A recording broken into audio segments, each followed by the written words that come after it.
Things have gotten serious. My second player is missing. After I beat him at Wario's Woods, in Wario's Woods, he never made it back. It turns out that Nindeviled is in some Gargamel fan club or something, and he upset a bunch of Smurfs, and now my second player has been playering it. The Nindevil received a package from the Smurfs, and he made the mistake of opening the package and opening something inside the box. Something he should not have touched. And now that he's touched it, he's been cursed with the Smurfs music to listen to it forever, over and over, unless I can break the spell. This spell. This spell. As soon as I saw this thing, I knew what it was, and I think I know what's going on.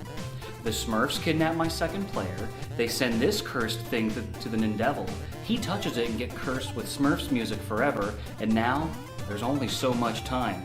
I don't mind the Nindevil suffering, but I need him to resurrect me. You recognize this thing too, don't you? I believe I know how to lift the curse. We need to beat Beauty and the Beast on NES. So this is another PAL game. Never made it to North America. The backstory is a prince refuses shelter to some lady and she turns him into a beast. Sure, okay. Based on the title screen, this is supposed to be a tie-in with the movie, which premiered at the New York Film Festival in 1991, but this game was not released until 1994. You play as the Beast. One button jumps, the other button does one heck of an uppercut. We have rats and bats, and can climb on the walls, and this candle dude illuminates the way. Actually kind of a neat idea. The song in this next area is nuts. Ba-da-bam bam, ba-da-bam bam, ba-da-ba-da-ba-da-bam bam, ba-da-bam bam, ba-da-bam bam, ba-da-ba-da-ba-da-bam. There is a bit of a where do I go vibe. I mean, if this is the Beast's castle or mansion or manor or whatever, what is the point of it being so difficult to navigate? Going to the bathroom should not require us to jump over gaps and climb walls. You may have seen that rose there at the bottom. If we can beat this game, we can hopefully get rid of the curse. There's a sort of boss where you shoot liquid at a statue using the teacup lady? What? Yeah, shoot liquid at a solid enemy. It works. Just ask Dorothy. We make it outside the castle and fall down from a broken ice bridge. Great. Just like the Simba Mufasa, I can't get back up. Thanks. But now we are in a cave with whiteout shooters. I mean, in case you were wondering where whiteout is made, it's actually from this one specific cave. And, the bats. I swear I can't get these bats. Indy asks why'd it have to be snakes, but for me it's why'd it have to be bats. Back outside the cave and it's a waterfall. I mean, luckily the water doesn't push you, so it's really just a giant distraction. But this is an area where you have to ascend. Look at this jump! The purple logs disintegrate. Eventually, I make this jump and just keep ascending the waterfall.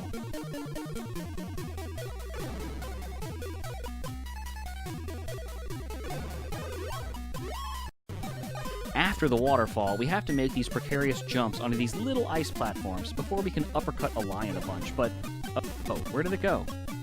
Oh, punch! Punch! Punch! Yeah, there we go! Hey, it's me, the Beast. So, a bunch of birds land on you, and then Little Red Riding Hood, I guess, throws snowballs?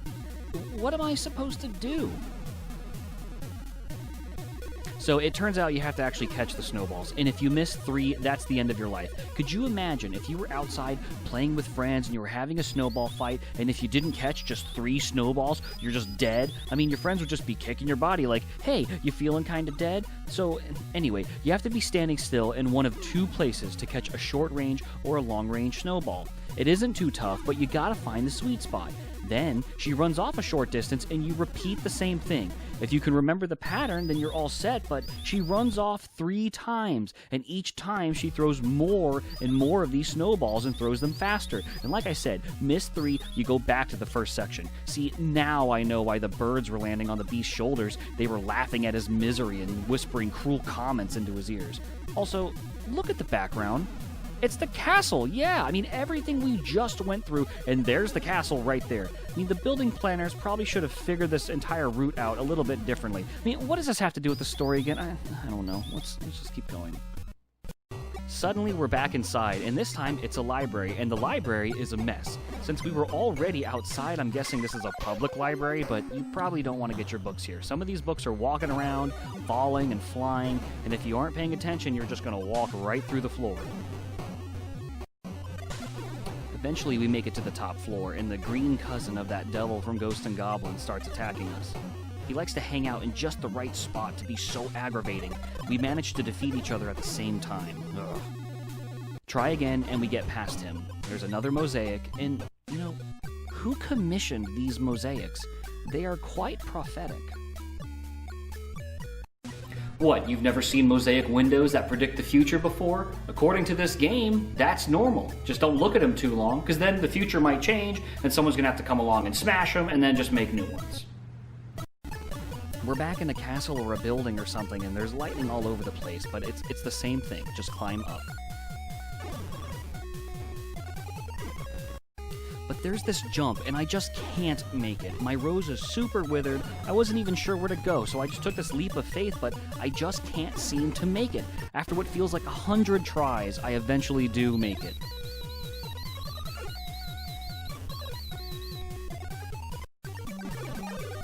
Next, I have to run down this long hall and dodge these guys who look like they're trying to touch trumpets up against the beast's butt. I mean, who are they? I mean, what's their problem?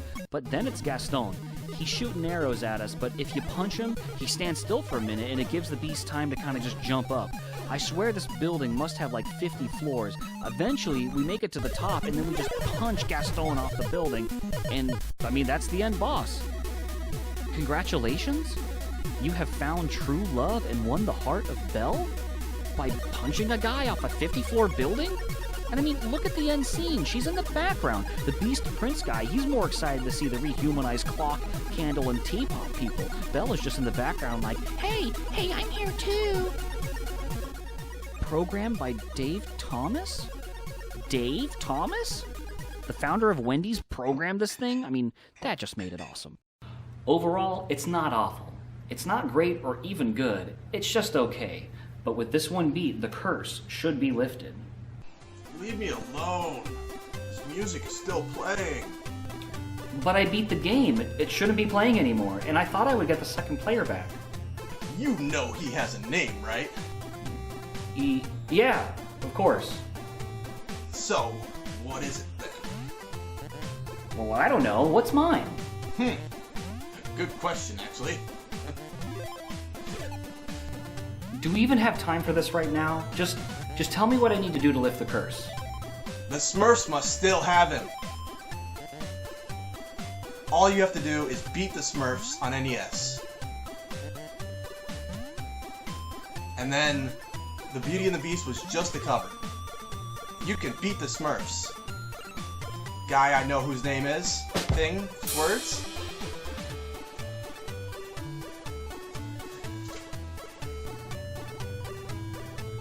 I just made it through a mediocre game, and now I have to go through another one. Let's Smurf it up. So first you have to pick a language using one of these flags. Post a comment if you know which 4 countries these are. Then we have the title screen. Music on? I mean, I guess this would have been the easiest way to turn that music off, actually, but let's start. And you are immediately being attacked. The developers aren't messing around. They want to keep you on your toes. Time is in the upper corner, 3 hearts indicating your health. Hey, at least it's not one-hit deaths, and the music is pretty good, too. So you're just kind of jumping around, dodging acorns, but the programmers set this up so that you can't just run through the level. You'll get hit by acorns if you try, so just take your time, do it right. You play as whichever Smurf guy this is, and I think we're trying to save some kidnapped Smurfs or something. I don't know, Gargamel's just up to his usual antics. So, what even are Smurfs? The Smurfs are a group of small, blue, human-like creatures that live in the forest. They started out in Belgian comic strips in the 1950s and eventually grew into their own TV series, video games, toys, and a bunch of other merchandising. They've even had a presence in certain theme parks. There's an entire universe of Smurfs lore out there. Smurfs have been appearing in video games for over 30 years, from ColecoVision to the Nintendo Wii. One of the more peculiar and sometimes irritating aspects of the Smurfs as a whole is their use of the word Smurf. in place of many adjectives or verbs. I won't even try to give examples. It's smurfing weird and I'll just get smurfed off. Alright, switching up the game style. This could be a good or a bad thing. This next stage has us moving down a river on a water log. Maybe it's a giant Tootsie Roll or a normal-sized Tootsie Roll. It controls surprisingly well. I do gotta say, I'm not thrilled that the health didn't refill, but that's okay, I guess. And now, a swamp level, and I am really digging the music. So we're back to platforming, and it's getting a bit trickier. This, weird to say, kind of reminds me a bit of Donkey Kong Country. It's easy to die. I accidentally discovered the bonus area climbing up this thing that looks like a flycatcher, and it's cool how you can jump on a spider. Eventually we make it to a boss fight with this cute kitty, and it kills me. Once we manage to beat the kitty, we take a key and free Brainy Smurf. I guess he wasn't too smart after all. The key was barely outside the cage. He could have probably figured out a way to get the key with his hat and his pants, but then he would have been naked, I guess, and, well, but the cat was already naked, so who cares? Next, we have more platforming inside what looks like a straw made of leaves and dripping water before we're flying on a bird. Once again, changing up the gameplay. I really am enjoying this. Just be sure to dodge the cute little lightning bolts that drop from the clouds, and again, the music. It's great. You know, if the curse is to listen to Smurfs music forever, that actually doesn't seem so bad if all of these songs would play.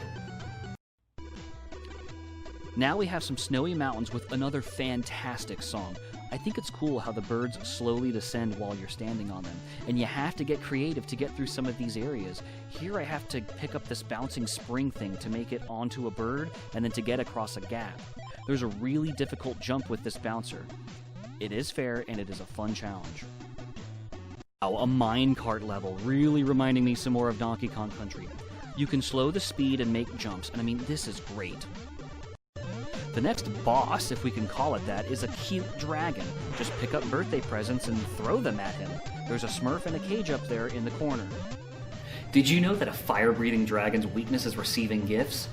I bet you a dragon's worst day is its birthday. Once we subdue the dragon, we discover the gifts have turned into a key. Then you jump on the sad dragon's head to reach and free... Jokey Smurf? Really? I'm not the most well-versed Smurf guy, but come on, Jokey? All I'm saying is if I know someone named Jokey and they get captured, I might just have to leave them captured. Then we get a sled stage, which reminds me of the minecart stage from earlier. We're just outside and on a sled. I don't recall Donkey Kong Country doing a sledding level, do you? After getting through the sled level, I opened a bonus area where you float around in a bubble. It's different. I know I've said this a couple times already, but I like the change in gameplay style. Close to the end of the game, I think, so we get to trespass into Gargamel's house. I know we shouldn't be committing crimes, but we're supposed to be saving Smurf-napped Smurfs. Gargamel's house sure has a lot of desks and books with upside-down pentagrams. He's evil. I found a giant cauldron that you can't touch or it hurts you, so just grab a bouncy spring and bounce on over. Here we go. Just like that last game, it all has to end on the roof, huh? So we're fighting Gargamel. I'm not really sure exactly what to do, but there's this bird and it's dropping acorns. Gargamel's advancing on us, but if you stand in the right spot, the bird drops an acorn and you can launch it at Gargamel. It pushes him back some, but you gotta do 5 in a row perfectly. And now that he's beat, we get to see... Smurfette! For a moment, I thought we might see the 2-player guy all 8-bit style. I mean, wouldn't that be awesome? But why is she outside? If she's free, she could have just left.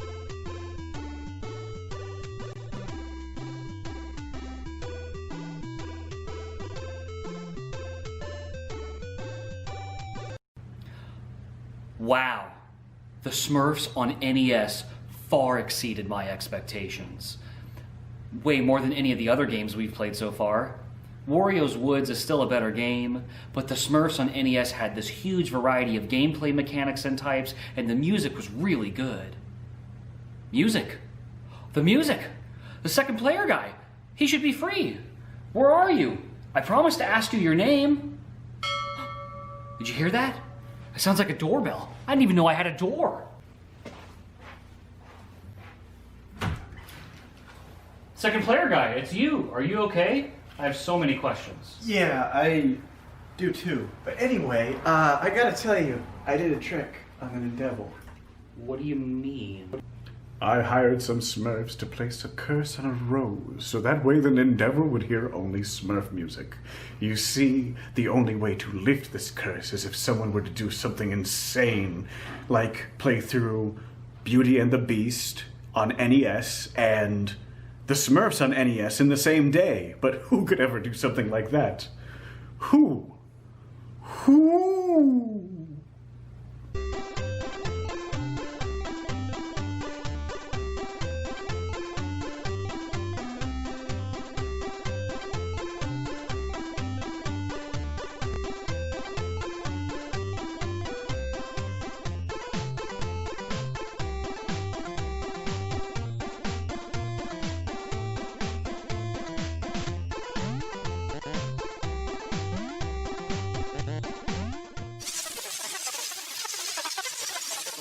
Dad, look at Smash 'em this. and then just make new ones. What is this? It's the Nindevil's YouTube channel. What is he trying to do? Oh, I see. Yeah, he thinks he's better than Sinestful? That will never happen. Never! At least he's got better quality videos than you. No, he doesn't! Yeah, he does. I eventually do make it.